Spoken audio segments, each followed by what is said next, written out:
Muito bem, vamos falar hoje da origem da biologia, tá bom? Olha, o ser humano tem mais de 3 mil anos, 3 milhões de anos aqui no planeta. Então, 3 milhões de anos a gente pensa em biologia. Por quê? As pinturas rupestres são prova disso. O ser humano sempre teve que observar os animais, sempre teve que observar as plantas e pensar: essa planta dá para comer ou não? Ela é venenosa? Ela faz bem ou mal pra gente? E os animais, qual que é a rotina deles? Quais que são nossos predadores e quais são as nossas presas? E qual eles são noturnos, eles são diurnos, eles são fáceis de matar ou difícil de matar? O ser humano sempre tem que observar a natureza, entendeu? Não só a biologia, claro, seres vivos, mas também como o tempo, as rochas e tudo mais, onde dava para se abrigar e onde não dava. Mas a biologia é essa, o estudo da vida, né? Sempre tivemos, desde os nossos primórdios, observar como os animais se comportam e documentar isso. As pinturas rupestres servem como um documento. Eles tiveram que passar isso de geração para geração até entender como que os animais e plantas se comportam e quais que davam para comer e quais não davam para comer. E é isso aí, entendeu? As pinturas rupestres servem como um documento dessas observações sobre os animais e plantas. A biologia é conjunto de ciência que estuda espécies vivas, leis da vida, ciclo reprodutivo, ciclo da vida e das espécies.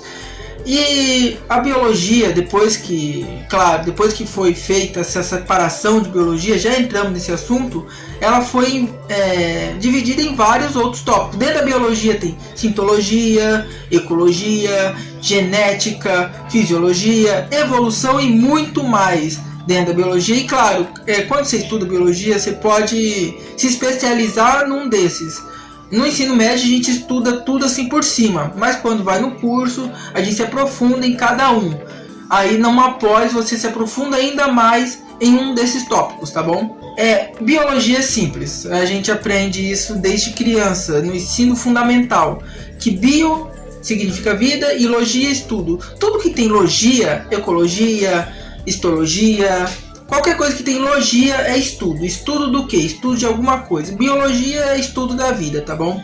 E quem foi que nomeou esse nome? Foi esses dois caras, o Trivijano e o Lamarck. Existe uma discussão quem foi exatamente que nomeou essa ciência, mas vamos falar que foram os dois, tá bom? Existe uns falam que foi Trivijano e outros falam que foi Lamarck. Mas vamos resumir que foi os dois que juntos que colocou um no lado do mundo e o outro no outro. Foram os dois que nomearam essa ciência. Tá, os gregos, o berço da ciência, o berço do conhecimento. Cara, tudo que a gente foi estudar, os gregos já fizeram antes. Entendeu? Só que nesse ponto Aristóteles dividiu a ciência em lógica, metafísica, história natural e ética. A história natural dos gregos antigos era onde entrava a biologia, mas entrava também geografia, estudo de minerais, a química, a física, tudo que era bem lógico assim, e entrava nessa história natural, na ciência grega, na educação grega, tá bom? Aí, passar do tempo, dividiram entre história, ciências exatas, ciências biológicas, ciências humanas, tá bom? Mas na antiga Grécia era isso. Era lógica, metafísica, história natural e ética, tá? E a biologia entrava na história natural, estudos dos animais. Aristóteles adorava dissecar bichos, inclusive plantas. Tá, o Galeano do século II a.C. esse cara é muito interessante porque o pai dele sonhou que um deus grego, né? Um deus deles lá, pediu para o Galeano ser médico, entendeu? Matricular o Galeano na medicina, deu muito certo, tá bom? Só que nessa época, século II a.C., depois de Cristo, desculpa, século II depois de Cristo, não existia muita ferramenta, muitas coisas. Então, só na observação, Galeano supôs e entrou em consenso que o coração bombeava sangue. Tá, só que a parte que ele errou foi que ele bombeava sangue nas veias e esse sangue não voltava pro coração. Ele ficava na pele, ficava nos ossos, ficava na carne. Ele sabia que o coração bombeava. Só na observação, ele abriu uma pessoa e viu o coração e entrou em consenso, entrou em análise que o coração bombeia sangue. Só que não percebeu que ele volta pro coração, entendeu? E assim foi feito muito tempo. Que o barulho, um caminhão aqui, não sei se vai aparecer no vídeo. Tá. Galeano foi por muito tempo ensinado nas escolas de medicina e de biologia, né? Que o coração bombeia sangue, mas ele irriguia, não sei se estou falando certo, irriguia o sangue para os corpos, entendeu? E esse sangue não volta pro coração. Só que teve um cara que questionou, ele abriu e estudou mais ainda. E muito legal desse cara é que nesse tempo, vamos falar de William Harvey, tá bom? William Harvey. Esse cara, além de questionar algo que era concreto naquela época, não era para questionar a descoberta de Galeano, ele foi contra o pensamento comum da época sobre a irrigação do o sistema sanguíneo, e ele também abria corpos naquela época que a igreja proibia abrir corpos, porque era um tabu, era pecado, era coisa para pessoas muito baixas, entendeu? Um filme que eu recomendo é O Físico, ou O Médico também, tanto faz. Esse filme mostra muito dessa época, tá bom? Muito legal. E esse cara, o William, vou chamar ele de William porque a gente já é próximo, tá bom? O William, ele bombeou, ele percebeu que o sangue fazia todo um circuito no corpo e voltava pro coração. Aí esse coração bombeava o mesmo sangue para todo o corpo e assim fazia um ciclo total do sangue. Cara, ele foi muito questionado, muitas pessoas foram contra ele, ele morreu sem reconhecimento da descoberta dele. Só depois de anos, com a descoberta de microscópio, entre outras coisas, percebemos realmente que o coração bombeia sangue, o sangue faz um circuito no corpo e assim é o sistema sanguíneo, tá bom? Derrubando a crença de Galeano. Só que Galeano também passou muito perto, tá bom? Para uma pessoa que não tinha recurso nenhum científico, só na observação ele chegou muito perto. Só de saber que o coração bombeia sangue já era muito para aquela época, tá bom? Mas o William chegou e falou, William Harvey chegou e descobriu que é isso. Só que ele foi contra a crença da época, ele foi contra a igreja, ele morreu sem reconhecimento. É isso, cara. E a gente faz isso hoje em dia, será? Eis a questão. A gente faz isso hoje em dia? Tem os negacionistas, sabia? Que nega tudo.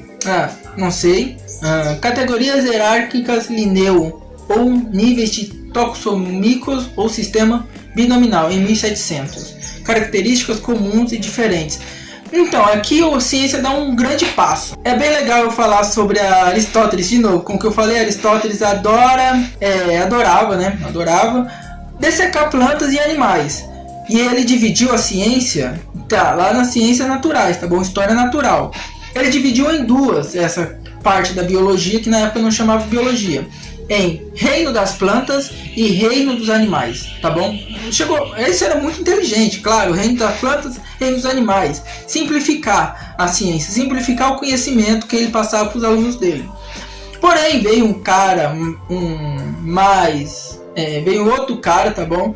O Robert Whittaker, e dividiu os reinos em 5 reino animal, reino das plantas, reino fungi, reino monera e reino do protistas. Que é a questão de a vida, ela é complexa. Quanto mais células ela tem, ela é mais complexa. quanto mais... Bem, isso é papo para outra hora, mas ele dividiu em 5, que é muito interessante. Platão dividiu, ou Platão não, Aristóteles dividiu em 2, ele com conhecimento, depois de toda a nossa tecnologia médica e biológica, ele viu que não é só 2, é 5. E os níveis de Linneu é aquela reino, filo, reino, classe, ordem, família e espécie. Tipo, espécie, nome, homem. Homem, quando eu falo é homem e mulher, tá bom? Espécie, homem, homo sapiens. Gênero, aí vai indo, mamífero, é um homo sapiens, é mamífero, ele tem esqueleto, então ele é... E assim vai, tá bom? Isso é papo pra outra hora também, é muito interessante como a ciência foi evoluindo. E esse cara contribuiu muito pra gente, o Linneu. O Linneu. Aqui vem a grande invenção, o grande passo para a sociedade, para a biologia e para a medicina, que é o microscópio. Muito conceito tradicional sobre a vida seriam derrubados com essa invenção. E o que é mais interessante, eu quero chegar logo nesse ponto, é sobre Antônio Ivan Loaniok. Antônio Ivan, ele era um comerciante, e o seu amigo Wan Johnson era um oculista. Nenhum dos dois eram cientistas, e eles contribuíram para essa grande invenção que é o microscópio. Composto simples, assim surge a sintologia, que é a ciência que a maioria dos estudantes de biologia gosta, a maioria dos biólogos também gosta da sintologia, que é o estudo das células, né? E toda célula vem em outra célula, tudo ser vivo vem de outra. Uma célula vem de outra célula, e todo ser vivo tem células. Tá bom, descobriram isso também, muita coisa foi derrubada, como já dito.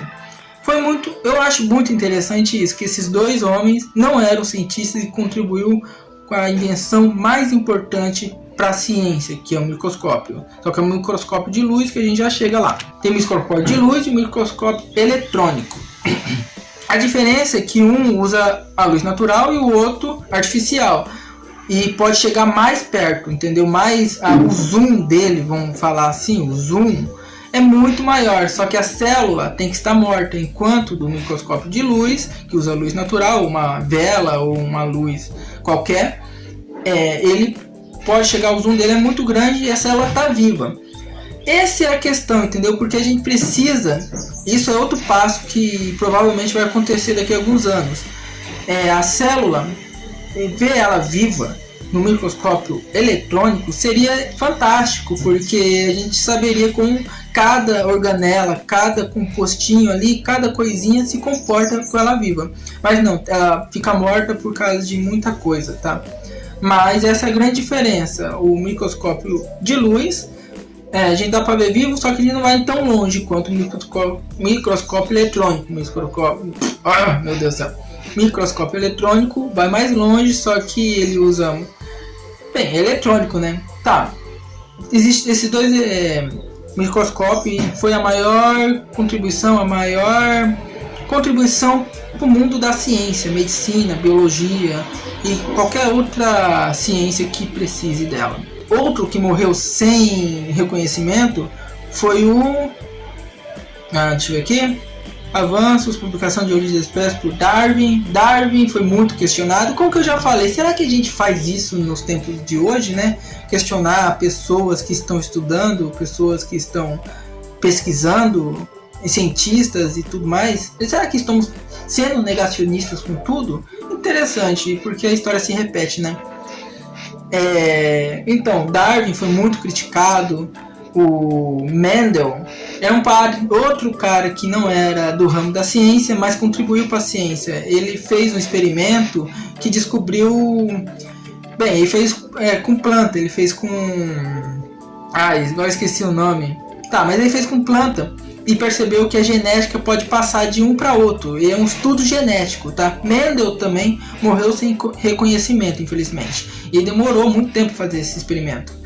E quem ganhou o prêmio Nobel foi o Morgan. O Morgan fez quase parecido com o de Mendel.